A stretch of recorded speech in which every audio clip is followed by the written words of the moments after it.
Hey guys, welcome to the BdThemes widget tutorial. Today we'll introduce you to the Vertex Slider widget presented by our famous Prime Slider plugin.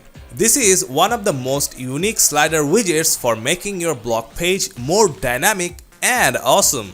Let's see how it works.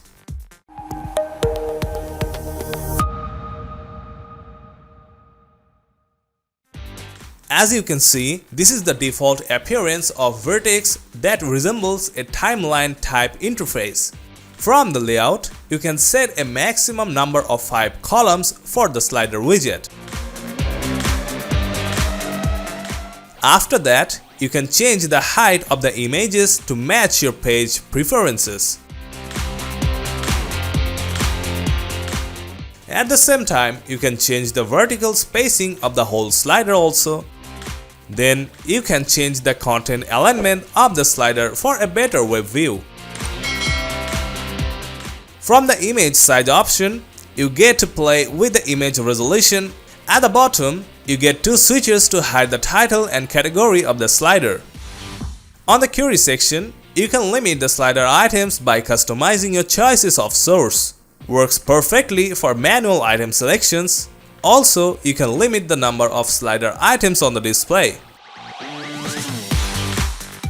The slider settings section contains mostly animation settings for the slider, including autoplay, loop, animation speed, and more.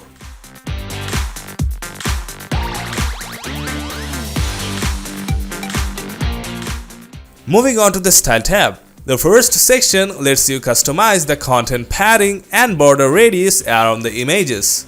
Then you get to choose the border line color and width. See how it directly changes the border?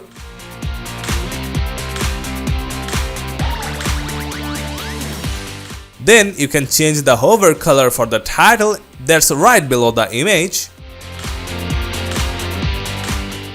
In the same way, you can change the color of the category.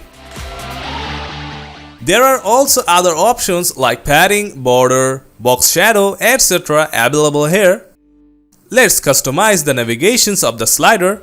Start with a white background and a black arrowhead. Then go for a solid thin border, the same color for the border also. Once you're done, your Vertex slider is ready for display. This is how easy it is to customize the Vertex slider with our plugin. Thanks for watching this video. Don't forget to like and subscribe to this channel. Until next time.